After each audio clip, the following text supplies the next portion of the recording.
All right, what's happening, fam? L.A.R movement still moving. Book is entitled Lessons from a Non-Custodial Father at Amazon, Kindle, and Create Space. A link will be in the description box below as usual. This video is entitled Sex Lives Lack an Intimacy Starved Sex Life. Something like that. You know, people who have active sex lives who have no intimacy or have no connection with the people that they're having sex with, can't sit down and laugh with them, can't have a productive conversation, can't cater to each other, and always yearn for something more, but in their most vulnerable the most vulnerable act, most vulnerable physical act, rather. They're doing this with basically relationship zombies. I see you, I think you're attractive, let's have sex. But the reason why people get addicted to all these randoms and random hookups is because they're addicted to the chase. And a lot of brothers say this about sometimes dating ladies: the juice ain't worth the squeeze. And the juice in this scenario could be considered the intimacy. There's no real true love, affection, caring, reciprocation, sharing, romance, seduction. All of these things are absent, and it creates a bigger problem because there are a lot of women who feel like their sexuality is power or empowers them. And this is the reason why you have this revolving door of women and Instagram models and, thoughts and all of that, and slut shaming and slut walks, is because when guys say, "Where's your femininity?" you don't know. When guys say, "Exude your femininity," you can't. When there's you can't build a synergy. You can't build a yin and yang. You can't build peaceful coexistence at the least, because it's sex is just a medium of exchange at this point with a certain demographic of people, like a certain, you could call it age group. Excuse me. I would say people of a certain ideology, right? Because people have these deep connections and relationships with their family that was built over time, and that should be understandable. And then they have these deep, intimate connections with their friends, that was built over time and situations. But you don't see the same willingness to put in that same effort with the people that you're having sex with. And people wonder why the sex gets boring. Sex gets boring because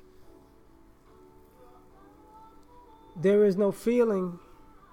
It's just sex. It'll never be making love because there is no intimacy there. So after that, you orgasm, you really don't want to be around the person because they were just a walking sex organ for you.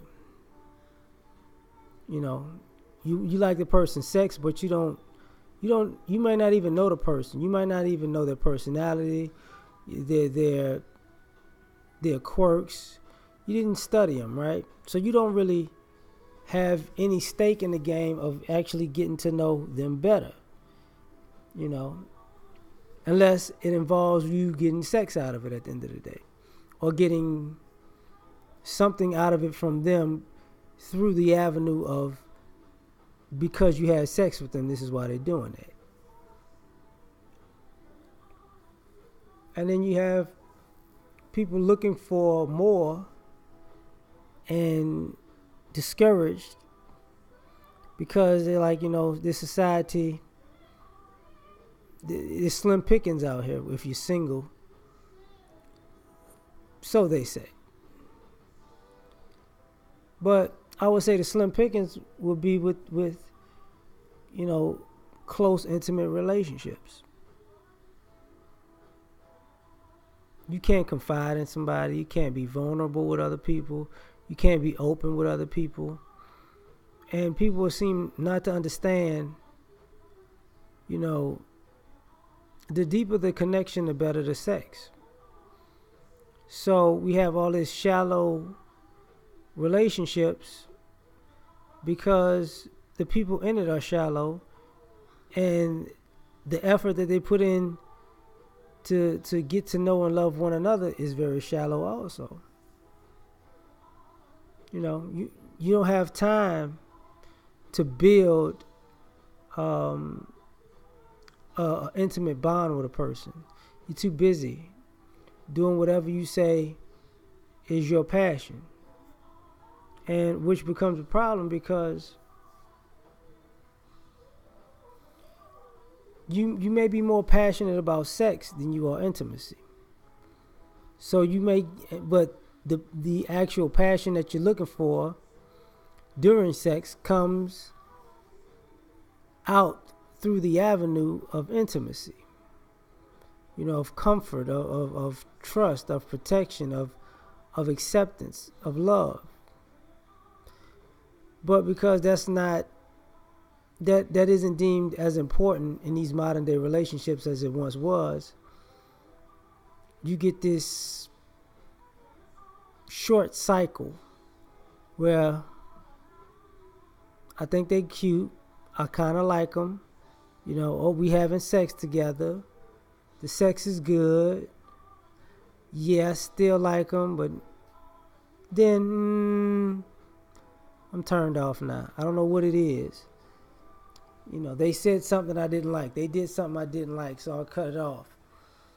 Which is another reason why it becomes a problem because, people who we get in relationships with now have a very short leash. So if they do the slightest thing, then they're out of here. So how could you actually build intimacy anyways if that person actually makes a genuine mistake? You might not never talk to them again. If they did something on purpose, you might never forgive them. You might never be cool again. So it's a tricky situation. One where I think most of society is having a hard time dealing with it. Just in my opinion. Because what it all boils down to is, people want weddings, but they don't want marriages. People want wives, but they don't want to be husbands. People want husbands, but they don't want to be wives. Because whatever you want somebody to be for you, you actually have to put in the work to be that for them also.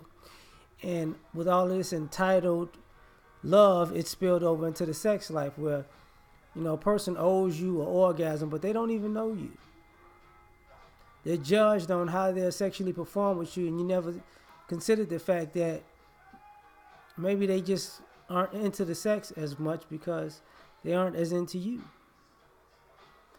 They're there for their sexual gratification, but they're not there for you. And some people have a hard time grasping that, but I think that's the truth. You know, that's just my opinion. We out.